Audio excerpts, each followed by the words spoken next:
বাফেলোতে আমি মুভ হয়েছি from new York 2018 2008 এর ডিসেম্বরে আমি এই পেশায় শুরু করি। আই বিলিভ নিউ ইয়র্কে অ্যাবাউট 5000 এর মতো স্টুডেন্ট আমার কাছে ড্রাইভিং লাইসেন্স পেয়েছে। এই প্রতিষ্ঠানটা আমি আমার প্রতিষ্ঠান হিসাবে উদ্বোধন করি না, বাফেলোবাসীর প্রতিষ্ঠান হিসাবে।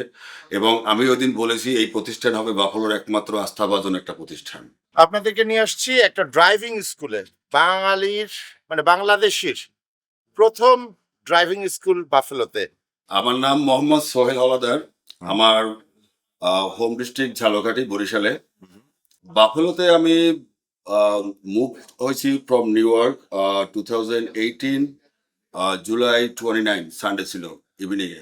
তো এখানে আসার পরে যখন দেখলাম এই কমিউনিটির এখানে নিউ ইয়র্কের মতো বাস, ট্রেন ওইরকম লোকাল সার্ভিসগুলো নেই।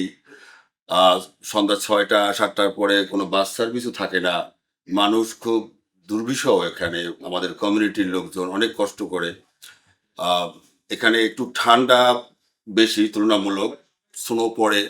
তো তখন ভাবলাম যে যেহেতু আমার এই পেশাটা আমার নিউ ইয়র্কেও করে আসছি, নিউ ইয়র্কে আমি 2008 এর ডিসেম্বরে আমি এই পেশায় শুরু করি।